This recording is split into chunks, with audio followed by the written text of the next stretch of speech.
प्रिय साथियों, आज हम current perspective of industrial relations in India विषय पर बात कर रहे हैं। विषय गंभीर है। भारत में इंडस्ट्रियल रिलेशन कॉम्पिटेंसी कम होती जा रही है क्योंकि एचआर में अदर एक्टिविटीज पर फोकस है, इस एक्टिविटी पर फोकस नहीं किया जा रहा है। ऐसा क्यों है, क्या कारण है, उन कारणों को कैसे निवारण किया जा सकता है, उनको और बेहतर बनाने के लिए उसके लाभ क्या हैं, उसके ना करने से हानियां क्या हैं, भारत का नया श्रम कानून इसमें कैसे मदद कर रहा है, उसकी नॉलेज कैसे एक्वायर की जाए, ये सब विषय आज के इस चर्चा में शामिल होंगे। आइए चलते हैं अगले विषय पर। इंडस्ट्रियल रिलेशन में 3 महत्वपूर्ण मुद्दे हैं जिनमें नंबर 1 है गवर्नमेंट, नंबर 2 है एम्प्लॉयर और नंबर 3 है एम्प्लॉय। और इन तीनों को ही अपनी अपनी जगह पर अपना अपना रोल पूरी तरह अदा करना होता है। एम्प्लॉयर को जब गवर्नमेंट से डीलिंग करनी है तो रिटर्न टाइम से सबमिट करनी है, एक्ट का इम्प्लीमेंटेशन ठीक से करना है, जो गवर्नमेंट के रूल्स एंड रेगुलेशंस हैं उनको ठीक से इम्प्लीमेंट करना है। और जब गवर्नमेंट और एम्प्लॉय तो ट्रेड यूनियंस के रजिस्ट्रेशन को, ट्रेड यूनियन के इन्वॉल्वमेंट को, लेबर रिलेशंस को, लेबर केसेज को, कंसिलेशन प्रोसीडिंग्स को ठीक से डील करना है। और जब एम्प्लॉयर और एम्प्लॉय के रिलेशन की हम बात करते हैं तो एचआर पॉलिसीज क्या हैं, आईआर पॉलिसीज क्या हैं, लेबर जो इनेक्टमेंट्स हैं या जो नए कोड आ रहे हैं उनके इम्प्लीमेंटेशन का स्टेटस क्या होगा, वर्तमान में क्या है, या इन सबको जो मिलाने वाली कड़ियां हैं उनका क्या रोल है। जैसे एम्प्लॉय और एम्प्लॉयर को मिलाने के लिए यूनियन का रोल अहम है, एम्प्लॉय और गवर्नमेंट को मिलाने के लिए जो लेबर डिपार्टमेंट्स हैं, गवर्नमेंट मशीनरी है, उनका रोल महान है। एम्प्लॉयर और गवर्नमेंट को मिलाने के या तो एम्प्लॉयर डायरेक्ट मिल सकता है या उनकी अपनी एसोसिएशन है, जैसे फिक्की है, चैम्बर ऑफ कॉमर्स हैं, एम्प्लॉयर्स एसोसिएशन हैं, या और बहुत सारी बॉडीज हैं। ये सब इंडस्ट्रियल रिलेशन को मजबूत करने के लिए काम करती हैं और इस ट्रायंगल में ही इंडस्ट्रियल रिलेशनशिप अपना रोल प्ले करता है। सबसे ज़्यादा इंपॉर्टेंट बात है कि इंडस्ट्रियल रिलेशंस को समझा जाए। इंडस्ट्रियल रिलेशन को समझने के लिए हमें जानना होगा कि industrial relation in India concerned work place relationship. तो सबसे जो महत्वपूर्ण बात है वो यह है कि जो वर्क प्लेस का रिलेशनशिप है या जो काम करते वक्त या काम करने के दौरान जितनी इंट्रैक्शंस होती हैं बिटवीन एम्प्लॉयर, बिटवीन एम्प्लॉई और employer, between unions, between government, और वो सब रिलेटेड इश्यूज हैं या तो इंडस्ट्रियल डिस्प्यूट से या फोस्टरिंग कॉरपोरेशन से या इस सिस्टम को और मजबूत बनाने के लिए, वह सब इंडस्ट्रियल रिलेशन में मोटा मोटा शामिल किया जाता है। इसको यदि और गहराई से समझना है तो इंडस्ट्रियल रिलेशन के वास्तविक मीनिंग क्या है, इसके लिए आपको कुछ चीज़ों को जानना जरूरी है। जैसे जो एम्प्लॉयर और एम्प्लॉय या वर्कर और एम्प्लॉयर के बीच इंट्रैक्शंस हैं, कॉन्फ्लिक्ट्स हैं, कॉपरेशंस हैं, या जो रिलीवेंट स्टेक होल्डर्स की प्रॉब्लम्स हैं जो उनके कार्य से संबंधित या जो उनका वर्क रिलेटेड इश्यूज हैं या वेलफेयर एक्टिविटीज हैं या लेबर रिलेशन इम्प्रूवमेंट करने के तौर तरीके हैं या कमेटीज हैं, उन सबसे रिलेटेड है तो इंडस्ट्रियल रिलेशन का इशू माना जाता है। और गहराई में समझें तो what is called industrial relation, यह और भी आपको क्लियर कर देगा। Industrial relations because it is primarily deals with the relationship and interactions between industry and laborers within workplace। तो इसमें मोटा मोटा आपको 3 चीजें ध्यान रखनी होगी। नंबर 1, एक तो एम्प्लॉय एम्प्लॉयर रिलेशनशिप होना जरूरी है। Number 2, work place related issues हैं या वर्क रिलेटेड इश्यूज हैं या सर्विस कंडीशंस रिलेटेड इश्यूज हैं, मतलब एम्प्लॉयमेंट से रिलेटेड इश्यूज ही इसमें वैलिड है। तीसरा, यह वर्क प्लेस से संबंधित होना चाहिए। और वर्क प्लेस से संबंधित बहुत सारी एक्टिविटीज हैं, उन सबको हम आगे समझते जाएंगे।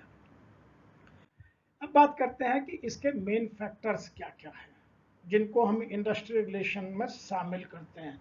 सबसे पहला फैक्टर है इंस्टीट्यूशनल फैक्टर। उस इंस्टीट्यूशन की वर्क कल्चर कैसी है, वर्क एनवायरनमेंट कैसा है, उस इंस्टीट्यूशन का जो पॉलिसी स्ट्रक्चर है, जो मैन पावर स्ट्रक्चर है, या जो वर्क डिजाइन है, जॉब प्रोफाइल है, क्लैरिटी है, या जो ओपननेस है कल्चर में, वो कैसी है, वो सब इंस्टीट्यूशनल फैक्टर्स के हिस्से हैं। अब आते हैं इकोनॉमिकल फैक्टर्स की, वेज या सैलरी स्ट्रक्चर कैसा है, कंपनी की प्रॉफिटेबिलिटी कैसी है, कंपनी का प्रॉफिट मार्जिनल कितना है, कंपनी का अपने कंपटीटर्स के मुकाबले में अपना मार्केट शेयर कितना है। ये सब चीज़ें आपकी इकोनॉमिकल फैक्टर का हिस्सा हैं। तीसरा आता है सोशल फैक्टर्स की, कंपनी में जो सोशल सिक्योरिटी स्कीम्स हैं उनका इम्प्लीमेंटेशन और उनका तौर तरीका क्या है। जैसे जो ईएसआई है, प्रोविडेंट फंड है, बोनस है, ग्रेच्युटी है, वर्कमैन कंपनसेशन एक्ट है, या बीओसीसी का इम्प्लीमेंटेशन है, या कहिए आप जो कॉन्ट्रैक्टर लेबर से रिलेटेड इश्यूज हैं वो सब कितनी गहराई से इम्प्लीमेंट किए जाते हैं, ये सब सोशल फैक्टर्स में काउंट होते हैं। फिर है टेक्नोलॉजिकल फैक्टर की, कंपनी की टेक्नोलॉजी कितनी तेज़ी से बदल रही है, बहुत पुरानी है, नए सिस्टम्स का कितना योगदान है, कम्युनिकेशन सिस्टम्स कैसे हैं, रिटन कम्युनिकेशन है या वर्बल कम्युनिकेशन है, policies time to time reframe होती हैं, अपडेट होती हैं या नहीं होती हैं, वर्कमैन का इन्वॉल्वमेंट कितना है, किस टेक्नोलॉजी के थ्रू है, ये सब टेक्नोलॉजिकल फैक्टर में आते हैं।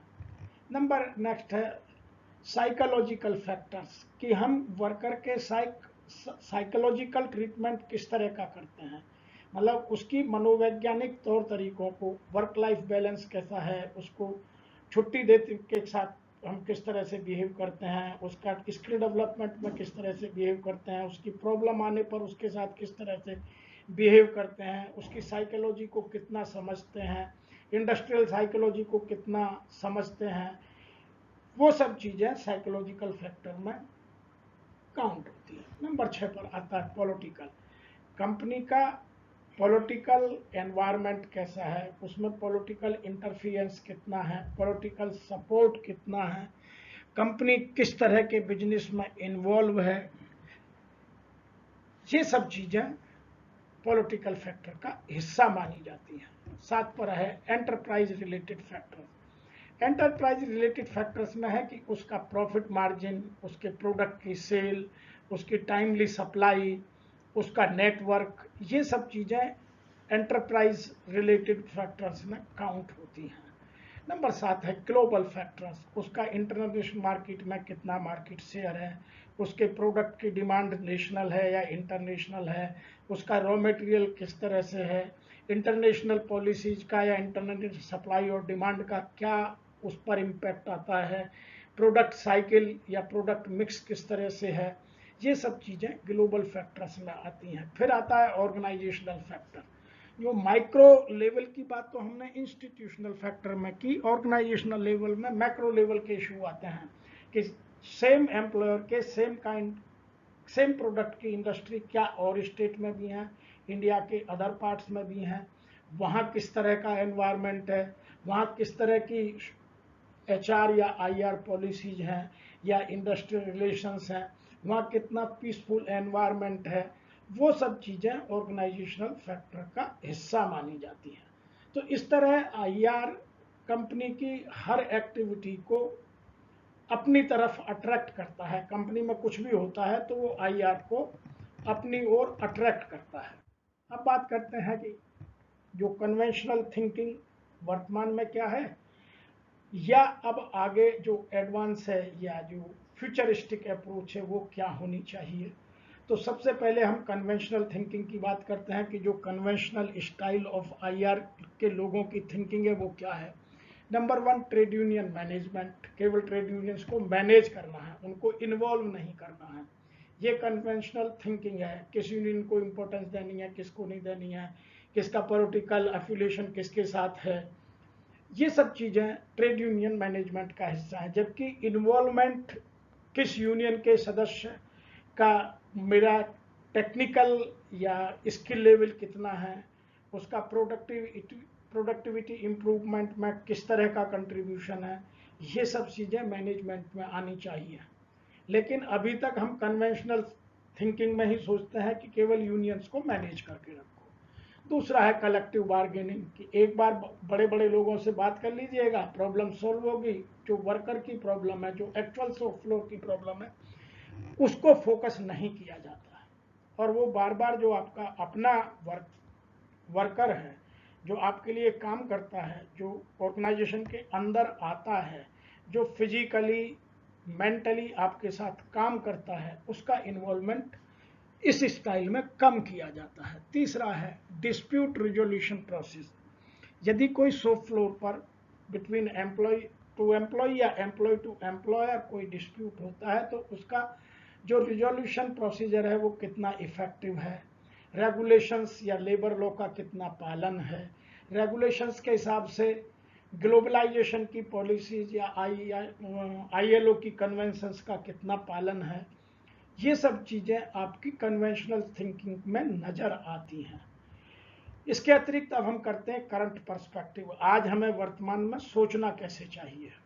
तो जो मैं अभी बात कर रहा था कि ट्रेड यूनियन मैनेजमेंट में हमें ट्रेड यूनियन को मैनेज नहीं करना है, वर्कर को मैनेज करना है। Industrial relations encompasses the dynamic interactions between employers, employees and their respective organisations, चाहे एम्प्लॉयर्स एसोसिएशन हो या वर्कर्स यूनियन हो, उनका आपस में तालमेल बहुत ज़रूरी, एक दूसरे की अंडरस्टैंडिंग, एक दूसरे की प्रॉब्लम की साइकोलॉजिकली, सोशली, इकोनॉमिकली उनको समझना आवश्यक है।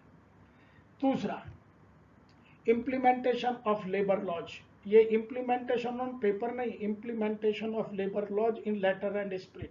मैं आपको एक डेटा देता हूँ, भारत में अभी भी 90% ऑर्गेनाइजेशंस में या तो इम्प्लीमेंटेशन पुअर है या इम्प्लीमेंटेशन ऑन पेपर है।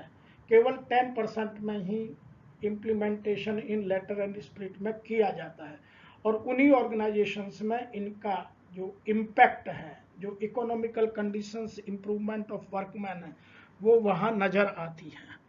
इसीलिए नए पर्सपेक्टिव में इम्प्लीमेंटेशन ऑफ लेबर लॉज पर बहुत फोकस डालना आवश्यक होगा। नंबर नेक्स्ट है गवर्नमेंट पॉलिसीज।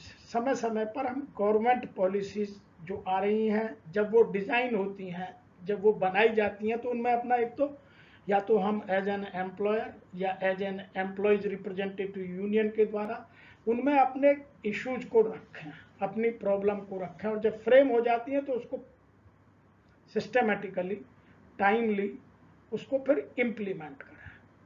अब वो ज़माना नहीं रहा कि हम गवर्नमेंट से लड़ते रहें कि ये पॉलिसी गलत बनी है, इम्प्लीमेंट नहीं हो सकती है। क्योंकि पहले जब नोटिफाई की जाती है तो उस नोटिफाई के समय आप अपने ऑब्जेक्शंस, या तो आप या एम्प्लॉयर्स एसोसिएशन या एम्प्लॉयर्स की जो बॉडी हैं, वो अपने ऑब्जेक्शंस रेज करें और उनको फिर रिजॉल्व करा करके इम्प्लीमेंटेशन के टाइम पर 100% इम्प्लीमेंट करें। नेक्स्ट है current economic conditions, cultural norms and some other factors that influence the industrial relations environment. आपको आपकी करंट इकोनॉमिक कंडीशन, ऑर्गेनाइजेशन की क्या है, कंट्री की क्या है, वर्कर्स की क्या है, इस सब का डेटा, सैलरी स्ट्रक्चर कितना कम्पिटिटिव है या वेजेस स्ट्रक्चर कितना कम्पिटिटिव है, गवर्नमेंट के टाइम टू टाइम DA बढ़ाने के या वेलफेयर स्कीम्स के चेंजेस या अमेंडमेंट कितने टाइम टू टाइम जो आते हैं उनको हम समय से इम्प्लीमेंट करते हैं, या मेरे यहाँ जो कल्चर है कितनी हारमोनियस वर्क कल्चर है, या मेरे यहाँ कल्चर जो है टॉक्सिक है, वो सब इस करंट पर्सपेक्टिव का हिस्सा है।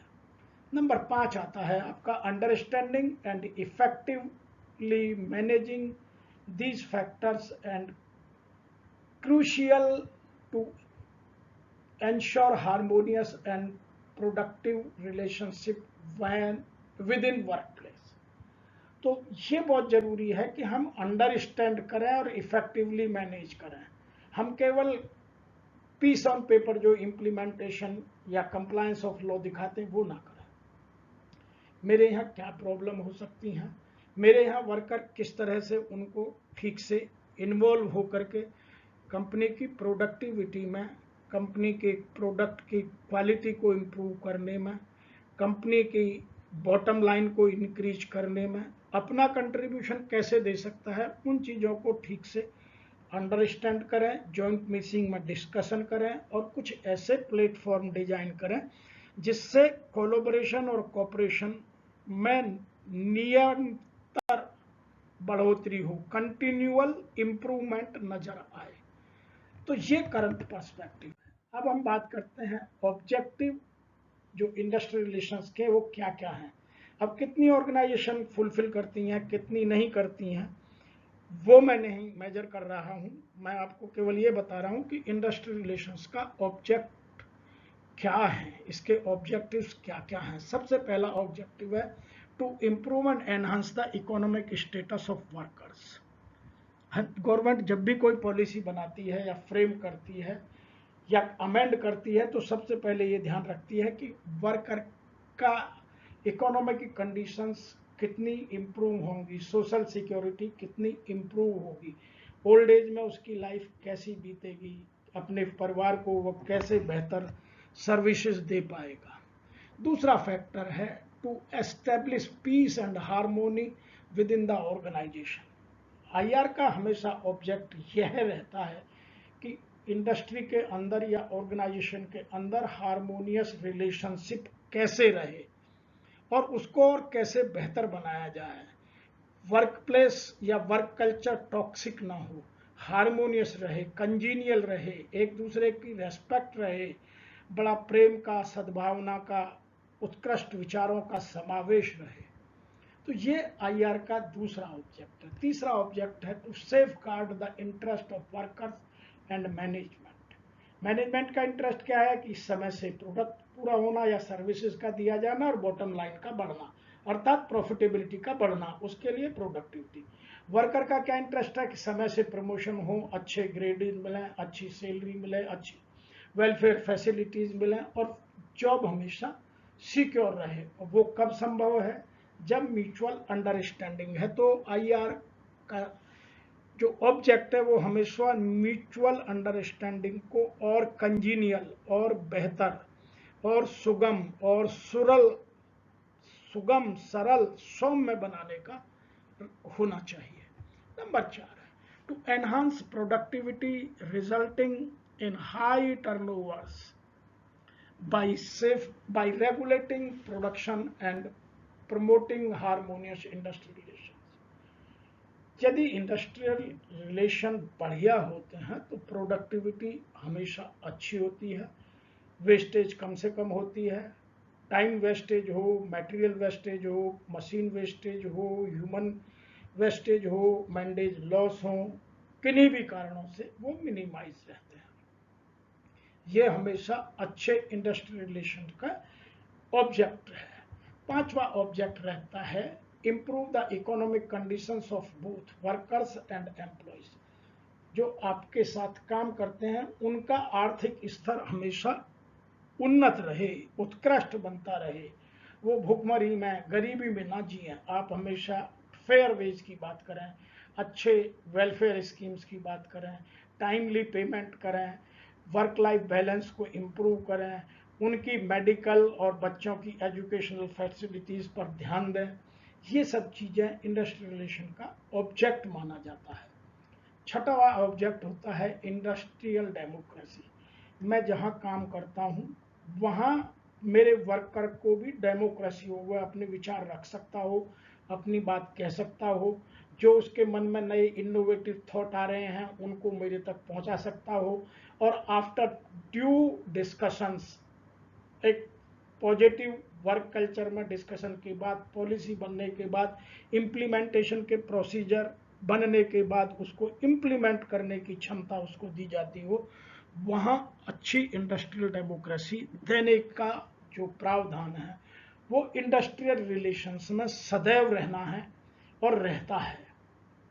नंबर 7वां है to secure the social, economical and political interest of workers. हमेशा इंडस्ट्रियल रिलेशन का ऑब्जेक्ट ये रहता है कि वर्कर का किसी तरह भी शोषण ना हो, चाहे कोई पॉलिटिकल पार्टीज ना करे, कोई बाहर के लोग आके ना करें, सोसाइटी का कोई एक एरिया होता है वो लोग आकर के वहाँ शोषण ना करें। उन सब से बचाने के लिए हम कोई अच्छा एनवायरनमेंट क्रिएट करें, टाइम से पेमेंट करें, इकोनॉमिकली उनकी अर्निंग्स का ध्यान रखें, और जो पॉलिटिकल इंटरेस्ट है उसको बाउंड्री के बाहर रखें। यदि एक बार कहीं गलती से पॉलिटिकल इंटरेस्ट अंदर घुस जाता है तो फिर ऑर्गेनाइजेशंस में बड़ी बड़ी प्रॉब्लम आती हैं।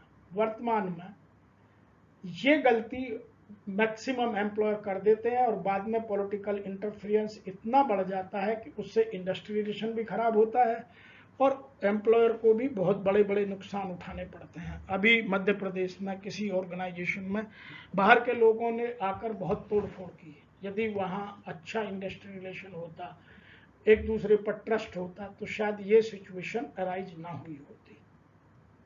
नंबर 8 है to establish a situation to full employment and contribute the economic growth to the country by maximized and efficient productivity।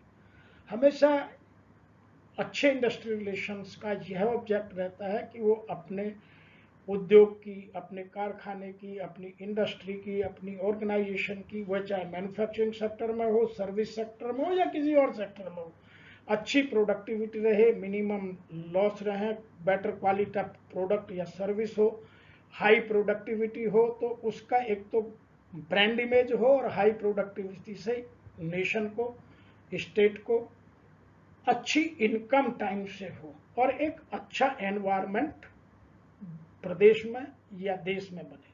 मैं यहाँ एक बात आपको समझाना चाहता हूँ कि जिन स्टेट्स में इंडस्ट्रियल रिलेशंस हारमोनियस नजर आते हैं वहाँ इंडस्ट्री लगती है, महाराष्ट्र है, कर्नाटक है, गुजरात है, लेकिन यूपी और बिहार में क्यों नहीं लगती? क्योंकि यहाँ इंडस्ट्रियल रिलेशंस एनवायरनमेंट कंजिलियल हो ही नहीं पाता।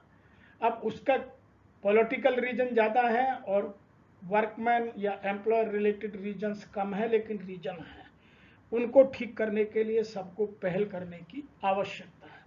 तो जो इंडस्ट्रियल रिलेशंस के ऑब्जेक्ट है वो हमें जानने जरूरी है। Number 9 to develop friendly labour management relations. Workman और एम्प्लॉयर के ऐसे रिलेशन हो जो दोस्ताने हो, किसी को अपनी बात कहने में झिझक ना हो, डर ना लगता हो, स्पष्टता से सीधे निडर तरीके से अपनी बात कह सके, और जो फिर एक बार डिसाइड हो जाए, जो एग्रीड हो जाए, बाईपार्टाइट हो या ट्राईपार्टाइट, तो फिर उसको इम्प्लीमेंट करने में दिक्कत ना हो, वो अच्छे इंडस्ट्रियल रिलेशंस का हमेशा ऑब्जेक्ट रहता है। आइए अब अगले इश्यू पर बात करते हैं। Number 10 encourage the growth of trade unions. देखिए, आज उद्योगों में एक आम धारणा सी बन गई है कि जहाँ ट्रेड यूनियन होती हैं वहाँ प्रॉब्लम होती हैं, लेकिन मैं ऐसा नहीं मानता। मैंने लगभग 38 साल इंडस्ट्री में काम किया है और सब बड़ी इंडस्ट्री में प्रोफेशनली मैनेज्ड ऑर्गेनाइजेशन में काम किया है। मैं उल्टा मानता हूँ, यदि आपकी अपनी यूनियन के साथ अच्छे रिलेशन है तो थर्ड पार्टी इन्वॉल्वमेंट नेग्लिजेंस होगा, नेग्लिजिबल होगा, वो घुस ही नहीं सकते। आप यूनियन के लोगों के माध्यम से जो बाउंड्री मैनेजमेंट है बहुत अच्छे से मैनेज कर सकते हैं। प्रॉब्लम कहाँ आती है कि जब हम उनको ही वीक करने लग जाते हैं, यूनियंस का इम्प्रूवमेंट नहीं होने देते, यूनियन का इन्वॉल्वमेंट ठीक से नहीं होने देते, तो वर्कर इधर उधर भागता है और फिर वर्कर उस पावर को, उस पावर सेंटर को तलाशता है जिसको मैनेजमेंट रेस्पेक्ट देती है। और पॉलिटिकली सीन आज की डेट में ऐसा हो गया है कि पॉलिटिकल पार्टीज को, वो चाहे गवर्नमेंट फेवर की हो या नहीं हो, अपोजिशन में हो, दोनों ही गवर्नमेंट इंडस्ट्री में अपना प्रभुत्व जमाने की बार बार कोशिश करती हैं। इसीलिए आपको यह जानना जरूरी है कि जो इंडस्ट्रियल रिलेशंस का मेन ऑब्जेक्ट है वो है कि आप अपनी इंडस्ट्री में इंडस्ट्रियल रिलेशंस अपने इंटरनल रिसोर्सेज से मैनेज कीजिए। यदि बाहर वाले को एक बार इन्वॉल्व कर लिया फिर आप कभी भी इंडस्ट्रियल रिलेशंस बाईपार्टाइट मैनेज नहीं कर सकते। Next, conceptual framework. किन किन चीज़ों को हमें कंसेप्चुलाइज करने की आवश्यकता है, ये मैं यहाँ ये दो तीन चीज़ें बताना चाहता हूँ। सबसे पहले इंडस्ट्रियल एनवायरनमेंट बहुत अच्छा हो।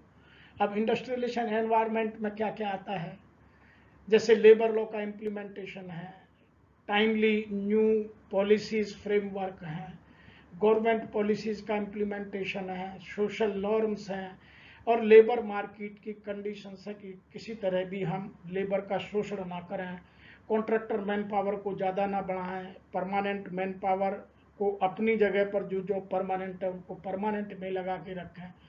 आज वर्तमान में हो क्या रहा है कि लोग इतना ज़्यादा इन्वॉल्व करने लगे हैं कॉन्ट्रैक्टर वर्कर को, जो परमानेंट वर्कर के जॉब हैं उनको भी कई बार कॉन्ट्रैक्टर वर्कर से करते हैं, और फिर जो कंसेप्चुअल फ्रेमवर्क है वो लड़खड़ा जाता है। दूसरा जो कंसेप्चुअल फ्रेमवर्क है वो है challenges facing industrial relations. Industrial relation को क्या क्या चैलेंज आते हैं, उनको हम टाइमली डील करते हैं या नहीं करते हैं। इनमें सबसे पहला आता है कि वर्कर्स पार्टिसिपेशन, वर्कर्स के साथ कम्युनिकेशन, वर्कर का conflict resolution, collective bargaining and labour unrest की सिचुएशन को ऑलवेज अवॉइड करना। ये हमेशा वर्क फ्लोर पर या शॉप फ्लोर पर हमेशा नज़र आते हैं, क्योंकि जहाँ हम काम करते हैं वहाँ कोई ना कोई प्रॉब्लम किसी ना किसी तरह से बन जाती है, क्योंकि बहुत सारे लोगों का इन्वॉल्वमेंट रहता है। इंडस्ट्रियल साइकोलॉजी लोग आजकल समझना नहीं चाहते, ह्यूमन साइकोलॉजी की बात करने लगे हैं, तो वो फेलियर ये चैलेंज में बहुत नज़र आता है, क्योंकि हम यहाँ एक बार यदि किसी के साथ हाथ की कठपुतली बन जाते हैं तो फिर इंडस्ट्रियल रिलेशंस फ्रेमवर्क को हम ठीक से कंसेप्चुलाइज कभी नहीं कर पाते हैं। इसीलिए एम्प्लॉयज के साथ, वर्कर्स के साथ कम्युनिकेशन करने में हमें तीन चीज़ों की सावधानी बहुत जरूरी है। Number one, clarity of thought. Number दो, कि एकदम ओपननेस हो, कोई चीज़ हाइड करने की हमारी नेचर ना हो। ये जो हर प्रॉब्लम को हम अंडर द कारपेट करने की नेचर मैनेजमेंट रखती है, ये गलत है। जो प्रॉब्लम जब आए, जैसे आए, तभी उसको रिजॉल्व किया जाए, कभी प्रॉब्लम को इकट्ठा ना किया जाए। तीसरा जो मेन एरिया है कंसेप्चुअल फ्रेमवर्क का, वो है ऑर्गेनाइजेशनल इफेक्टिवनेस। जो ऑर्गेनाइजेशन की पॉलिसीज हैं, जो एम्प्लॉय सेटिस्फैक्शन सर्वेज हैं, जो प्रॉफिटेबिलिटी का कम्युनिकेशन है, जो प्रोडक्टिविटी का लेवल है, जो वर्कमैन एंगेजमेंट है, उसका साइंटिफिक स्टडी हो, प्रॉपर एनालिसिस हो और प्रॉपर कम्युनिकेशन हो।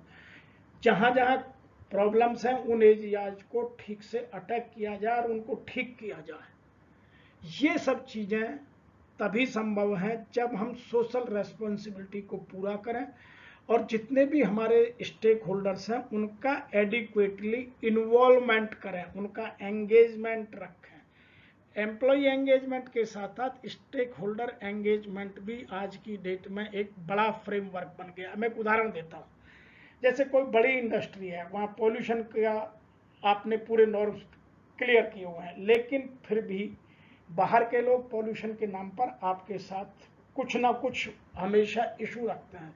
तो आप उन स्टेक होल्डर्स के साथ उन एंगेजमेंट का प्लान बनाइए, how to engage those stake holders which are directly और indirectly connected to your business, या जो मैन पावर सप्लाई के हैं, जो ट्रांसपोर्टेशन के हैं, जो लोडिंग अनलोडिंग के हैं, या जो कॉन्ट्रेक्चुअल लेबर मैनेजमेंट के हैं। ये बहुत सारे ऐसे इश्यूज हैं जिनको हम दूसरे की समस्या मानते हैं, लेकिन वास्तव में वो जब बड़े हो जाते हैं तो इंडस्ट्री को या ऑर्गेनाइजेशन को ही सफ़र होना पड़ता है। तो ये तीन बड़े फ्रेमवर्क हैं जिन पर आज वर्तमान में ध्यान देना और टाइमली उसको रिजॉल्व करना बहुत ज़रूरी है। नंबर नेक्स्ट बात करते हैं, आज की डेट में इंडस्ट्रियल रिलेशंस टीम को क्या क्या चैलेंजेस फेस करने पड़ रहे हैं।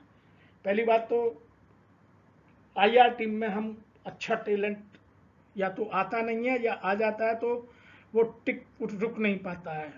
वो या तो डिपार्टमेंट बदल लेता है, या हम ठीक से उसको दूसरी जगह पर प्लेस कर देते हैं।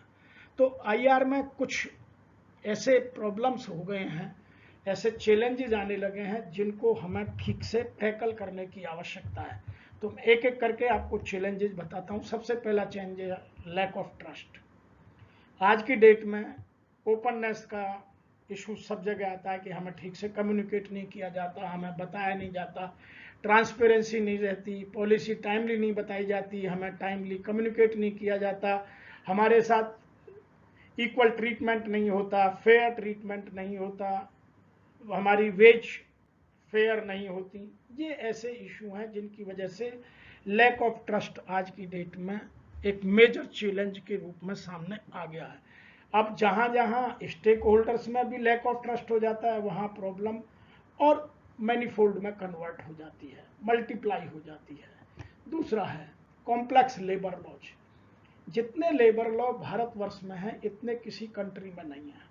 लेकिन इसका दूसरा पहलू ये भी है कि भारत में केवल कंप्लायंस पेपर पर तो दिखती है, लेकिन एम्प्लॉयज वेलफेयर में, एम्प्लॉयज इकोनॉमिकल डेवलपमेंट में कंप्लायंस मैक्सिमम 10% एम्प्लॉयर्स ही करते हैं। इसीलिए हमें जो कॉम्प्लेक्स लेबर लॉज है इनका सिंप्लीफिकेशन किया जाए और उनको ठीक से इम्प्लीमेंट किया जाए। ये एक बड़ा चैलेंज है, गवर्नमेंट को भी सोचना होगा। इसमें तीनों ही पक्षों को, एम्प्लॉयर को भी, एम्प्लॉय को भी, गवर्नमेंट को भी, तीनों को ही सोचने की और सोच करके नए सिस्टम या प्रोसीजर्स बनाकर उन्हें इम्प्लीमेंट करने की आवश्यकता है। तीसरा चैलेंज आता है पॉलिटिकल इंटरफियरेंस। आज चाहते हुए या ना चाहते हुए ट्रेड यूनियन का इन्वॉल्वमेंट कम हो रहा है और पॉलिटिकल इंटरफियरेंस बढ़ता जा रहा है। अब या तो सोसाइटी का ताना बाना कहिए, या इंडस्ट्री की नीड कहिए, या मैनेजमेंट की अपनी लथार्जी कहिए, या मैनेजमेंट की अपनी शॉर्ट टर्म गेन की पॉलिसी कहिए। लॉन्ग टर्म में मैनेजमेंट प्ले नहीं करना चाहती, लॉन्ग टर्म में बाइंग द पीस पॉलिसी में जाती है, मेंटेनिंग पीस पॉलिसी में नहीं जाती, इसलिए पॉलिटिकल इंटरफियरेंस बढ़ जाता है। और उससे यदि एक बार आपका पॉलिटिकल इंटरफियरेंस बढ़ गया तो फिर उसको कोई एम्प्लॉयर आज तक कम नहीं कर पाया। फिर वो एक आदमी का कम करने के लिए आपको दूसरा सिस्टम डेवलप करना पड़ता है, फिर वो उतना ही स्ट्रांग हो जाता है। इसलिए मेरा सारे एम्प्लॉयर्स को सजेशन ये है कि पॉलिटिकल इंटरफियरेंस डे वन से मिनिमाइज किया जाए। आप किसी और तरीके से आप उसे मैनेज कर सकते हैं, लेकिन इंडस्ट्रियल रिलेशन की किसी भी सिस्टम को, किसी भी सिस्टम में इनडिसिप्लिन को अलाउ मत कीजिए। एक बार आपने पॉलिटिकल इंटरफेरेंस से इनडिसिप्लिन अपने लेबर लॉ इम्प्लीमेंटेशन में या डिसिप्लिन मेंटेनेंस में अलाउ कर दिया तो फिर वो इंडस्ट्री में नया कंजीनियल एनवायरनमेंट बनने में टाइम लगता है, और यह बहुतायत में देखने को मिलने लगा है। जब हम किसी पॉलिटिकल रेफरेंस से किसी को जॉब देते हैं तो ये प्रॉब्लम कई गुना बढ़ जाती है। नंबर चौथा जो चैलेंज है वो है informal sector. A large percentage of Indian workforce operational in informal sector which can be make difficult. आज की डेट में गिग वर्कर्स के नाम पर, एम्प्लॉयड वर्कर के नाम पर, प्लेटफॉर्म वर्कर के नाम पर बहुत सारे तरीकों से आप इनको अलाउ करने लगे हैं। इससे हो क्या रहा है कि बहुत सारे नए इशू आ जाते हैं, क्योंकि उनका एम्प्लॉयर से कोई लगाव तो होता नहीं, वो तो आप भी उन्हें अपना नहीं मानते और वो भी आपको अपने नहीं मानते, इसीलिए उनको आप लो वेज देते हैं, उनकी पुअर वर्किंग कंडीशंस रखते हैं, उनकी जॉब सिक्योरिटी को आप ध्यान नहीं देखते, तो वो भी आपकी प्रोडक्टिविटी को या आपकी क्वालिटी को बॉदर नहीं करते। तो जितना हम इनफॉर्मल सेक्टर से एम्प्लॉयमेंट बढ़ाते जाएंगे उतनी हम अपनी लॉन्ग टर्म आईआर की पॉलिसी को वीक करते चले जाएंगे। ये एक बड़ा चैलेंज बन गया है और हर एम्प्लॉयर आज की डेट में कॉर्नर कट करने की कोशिश करने लगा है, और जिसकी वजह से अब प्रॉब्लम्स बहुत ज़्यादा विकट रूप लेने लगी है। नेक्स्ट है technological disruption. Technology disruption is another challenge. एक तो टेक्नोलॉजी बहुत तेजी से बदल रही है, वर्कर्स नई नई टेक्नोलॉजी यूज करने लगा है। दूसरा, एम्प्लॉयर्स अपने यहाँ टेक्नोलॉजी जो यूज करता है ऑटोमाइजेशन के नाम पर, मॉडर्नाइजेशन के नाम पर, एआई के नाम पर या मशीन के नाम पर, जो बहुत तेजी से चेंज हो रहा है, उसकी स्पीड बढ़ रही है, प्रोडक्टिविटी बढ़ रही है, लेकिन उतना वर्कर का क्या विजडम या स्किल सेट या कॉम्पिटेंस बढ़ाने के लिए आपने उनको लर्निंग एंड डेवलपमेंटल एक्टिविटीज के थ्रू तैयार किया है, ये एक बड़ा विषय है और जिसके कारण से आज बहुत सारी जगह ये प्रॉब्लम्स देखने को मिलने लगी हैं। नेक्स्ट हम बात करते हैं यूनियनाइजेशन। आज एक ही ऑर्गेनाइजेशन में 10-10 यूनियन देखने को मिलती हैं, 5-5 यूनियन देखने को मिलती हैं, मेरा मतलब है मल्टी यूनियंस देखने को मिलती हैं। उससे क्या है, इंटर और इंट्रा यूनियन राइवलरीज बहुत बढ़ जाती है और उससे एक तो काम करने वालों की संख्या घट जाती है, आपका जो प्रोडक्टिव टाइम है वो नॉन प्रोडक्टिव जॉब में डिस्कशंस में निकल जाता है और बहुत सारी ऐसी प्रॉब्लम्स पैदा हो जाती हैं कि जिनको रिजॉल्व करना, जिनको सॉल्व करना बहुत डिफिकल्ट होता चला जाता है। इसीलिए आप वन ट्रेड वन यूनियन की थ्योरी को जो गवर्नमेंट लाना चाहती है उसमें सपोर्ट दे करके इस चैलेंज से निपटने में राहत मिल सकती है। अब फंक्शंस ऑफ इंडस्ट्रियल रिलेशंस कि यदि मुझे अच्छे इंडस्ट्रियल रिलेशन बनाते हैं तो क्या क्या काम करना पड़ेगा, किन किन फंक्शंस को फोकस करना पड़ेगा। सबसे पहला है to build the healthy and harmonious relationship.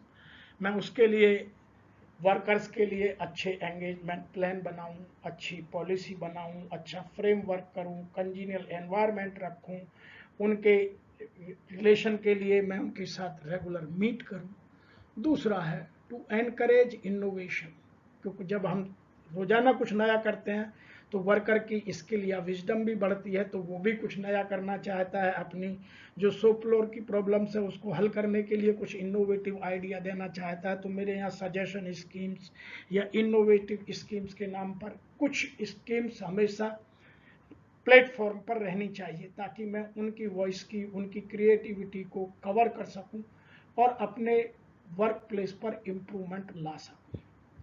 तीसरा जो फंक्शन है to make sure the trade unions peacefully contribute to the resolution of dispute.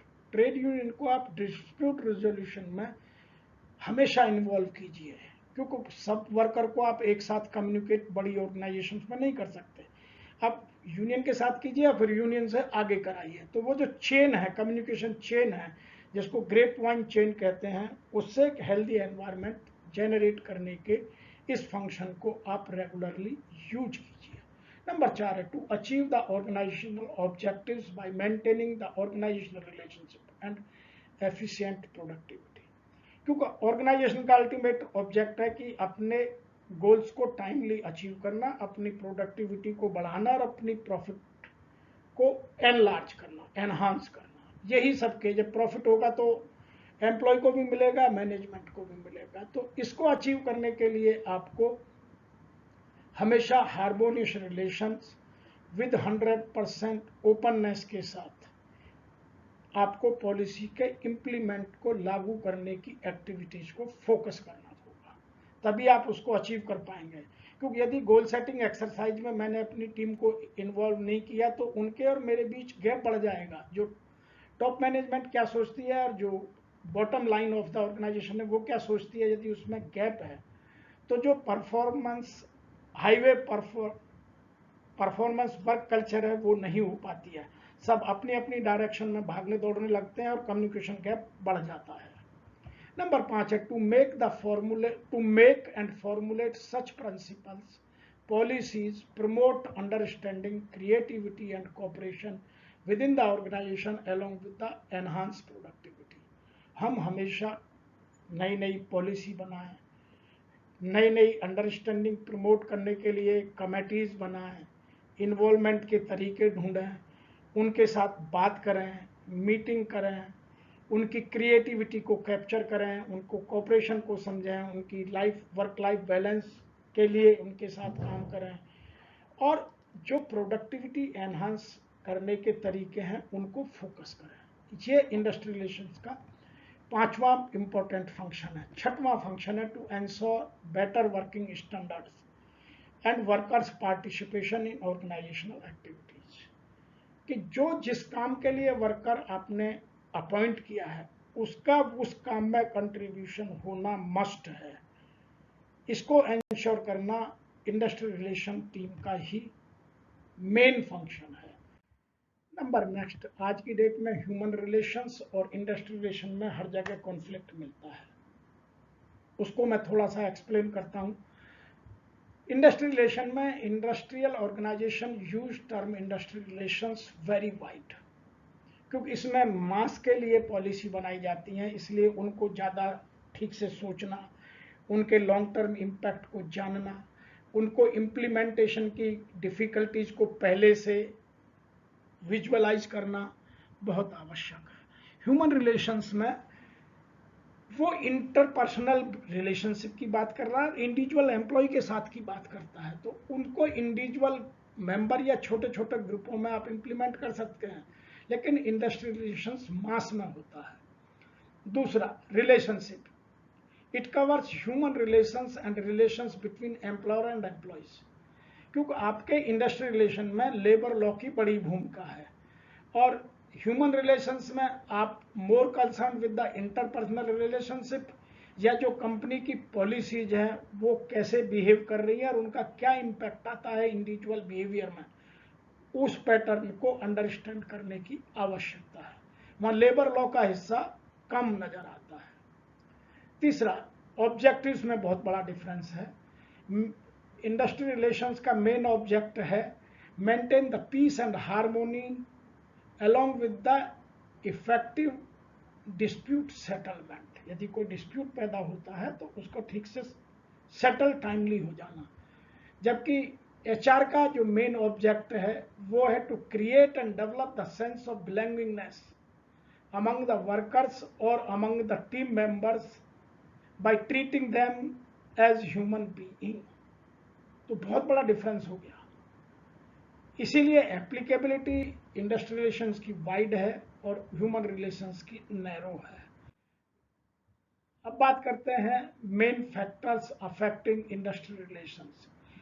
जो कौन कौन से फैक्टर है जो इंडस्ट्रियल रिलेशंस को अफेक्ट करते हैं। Number 1, internal. इंटरनल में है authoritative attitude of management, inferior और revolting attitude of workers, conflicting attitude of unions, workers, employers, rivalries between the various departments and various levels of the organization। ये organization की problem ही organization के IR को खराब करती है। Difference of opinions and misunderstandings between management and workers, problems faced by the authorities, policies and plans, obedience and implementation, ये सारे ऑर्गेनाइजेशन के अपने इंटरनल फैक्टर हैं। और जो एक्सटर्नल फैक्टर्स हैं जिनको फोकस करने की आवश्यकता है, militancy of unions, whether local unions और national unions, bargaining at national and local level, जहाँ नेशनल लेवल की यूनियनों का इन्वॉल्वमेंट है वहाँ ये प्रॉब्लम बहुत देखने को मिलती है। National and local procedure of implementation and effectiveness, the legal framework governing the industrial relations within the organization, जो लेबर लॉ का इम्प्लीमेंटेशन है और जो लीगल फ्रेमवर्क है उसका इम्प्लीमेंटेशन एक्सटर्नल है, क्योंकि यदि आपसे कोई प्रॉब्लम रिजॉल्व नहीं होगी तो फिर कॉन्सिलिएशन में जाएगी, और जैसे थर्ड पार्टी इन्वॉल्वमेंट होगा, बाईपार्टाइट से आप ट्राईपार्टाइट में जाएंगे तो प्रॉब्लम बढ़नी ही है। इसलिए बेटर होगा कि आप कोई भी प्रॉब्लम हो उसे रिजॉल्व बाईपार्टाइट कीजिए और एग्रीमेंट ट्राईपार्टाइट में जाके कर लीजिए। ये एक बहुत इंपॉर्टेंट स्लाइड है जिसको आप ठीक से समझें और अपने यहाँ इम्प्लीमेंट करें। नेक्स्ट बात करते हैं कि अच्छे इंडस्ट्रियल रिलेशंस ना होने के क्या की हानियां होती हैं। सबसे पहली हानि होती है workers face loss of wages, physical injuries, bitter relations, adverse effects on careers, etc. दूसरा, some industries, the industrialists face the less production, less profit, bad human relations, damaged machine, burden of fixed expenditure, क्योंकि जब आपके जो fixed assets हैं और fixed human capital है उनका burden हमेशा आपके ऊपर बन जाता है। तीन पर है, there is also certain effects on the government such as loss of revenue, lack of peace, orders, peace and order in the society, blame shifting on different political parties. ये सब इम्पैक्ट बहुत देखने को मिलता है जब पुअर वर्किंग कंडीशंस या poor industrial relations हो जाता है। Consumers are also affected, time से प्रोडक्ट नहीं मिलता, क्वालिटी का नहीं मिलता, डिलीवरी टाइम से नहीं होती। नंबर 5 है huge impact of international, reputation खराब होती है, कंट्री की खराब होती है। मैंने अभी थोड़ी देर पहले बोला कि आज कर्नाटक में, महाराष्ट्र में, तमिलनाडु में, गुजरात में इंडस्ट्री जाना पसंद करती है, यूपी बिहार में क्यों नहीं, अब तो हरियाणा में भी नहीं। उसका सीधा इफेक्ट है कि वहाँ पुअर इंडस्ट्रियल रिलेशंस की स्थिति बहुत बुरी तरह से फैल गई है। नंबर नेक्स्ट हम बात करते हैं अनसर्टेनिटी इन द इकोनॉमी। यदि आपके यहाँ कोई चीज़ सर्टेन नहीं है तो फिर इकोनॉमी भी अनसर्टेन हो जाती है, कब ऑर्गेनाइजेशन चलेगा, कब क्या होगा, ये सब फैक्टर्स वहाँ नजर आने लगते हैं। इसके विपरीत यदि अच्छे हैं तो क्या क्या लाभ होते हैं, जो इनका एडवर्स इफेक्ट है वो सारे प्रॉफिट में कन्वर्ट हो जाते हैं। Increase productivity, high trust, employee relations are good, growth chances are better, retention rate is higher, employee turnover is lower। तो ये सब चीज़ें, एबिलिटीज, आप कैपेबिलिटी और कैपेसिटी बिल्डिंग पर काम कर सकते हैं। People who work get motivated, वो हमेशा अच्छे मनोबल के साथ, उत्साह के साथ, उमंग के साथ, जोश के साथ, शांति के साथ बेहतर प्रोडक्टिविटी दे पाते हैं, मोटिवेटेड रहते हैं, आपके गोल को इजीली अचीव कर लेते हैं। ड्यू टू मोटिवेशन, कोई नया काम ड्राइव करने में, नई पॉलिसी इंप्लीमेंट करने में, नई टेक्नोलॉजी को यूज करने में आसानी रहती है। एब्सेंटीज कम हो जाती है, रेवेन्यूज बढ़ जाते हैं, लॉ एंड ऑर्डर की प्रॉब्लम कमी नहीं होती है। शहरों की जो इकोनॉमिक एक्टिविटीज हैं, जिनमें इंडस्ट्री है, जिनके पास इंडस्ट्री है, वो स्मूथ हो जाती हैं। गवर्नमेंट मशीनरी पीसफुली रहती है। ये सब बड़े बड़े बेनिफिट्स हैं। अब हम बात करेंगे कि ओल्ड लॉ और नए लॉ में क्या क्या डिफरेंस हैं, जो करंट पर्सपेक्टिव समझने के हिसाब से किन किन चीज़ों को ठीक करने की कोशिश की गई है। अब वो कब इम्प्लीमेंट होंगे, कब उनका इफेक्ट देखने को मिलेगा, ये बात अलग है। सबसे पहला है definition of employees and employer. पहले क्लियर नहीं थी। Scope of fix term employment का बहुत कम था, अपनी मर्जी से आप ले सकते थे, लिमिटेड, लेकिन ज़्यादा नहीं था। अब नए में एक तो एम्प्लॉय की, फिक्स टर्म एम्प्लॉयमेंट की और बहुत सारी क्लैरिटी ला दी गई है। जैसे वेज की क्लैरिटी बहुत आ गई है, पहले बहुत सारे मुकदमे तो वेज की डेफिनेशन को लेके लग जाते थे। ऐसे ही एज पर section 9C of industrial dispute act, workers were not allowed to raise their grievance to the committee before moving to the conciliation officer. पहले ये प्रावधान नहीं था, आप डायरेक्ट कंसिलिएशन ऑफिसर को जा सकते थे। अब आपके यहाँ ग्रीवेंस रिड्रेसल कमेटी GRC का उदय हो जाएगा और कंसिलिएशन ऑफिसर के जाने से पहले आपको GRC में वो रिपोर्ट डिस्कस करनी होगी। तो एक तो स्पीड बढ़ेगी और एक इंटरनल फैक्टर में प्रॉब्लम जल्दी सॉल्व होगी। तीसरा, no recognition was given to the negotiating union. आज तो आप 10 यूनियन है, 10 के साथ बात करना जरूरी था, या जैसी आपकी मर्जी, मेजर 2 के साथ, 3 के साथ। लेकिन अब जो नए प्रावधान आने वाले हैं उनमें आपको जो नेगोशिएटिंग यूनियन है उसको रिकॉग्नाइज करना होगा, उसके नियम बना दिए गए हैं और उसी के साथ बात करनी होगी। उसका किया हुआ एग्रीमेंट सब पर लागू होगा।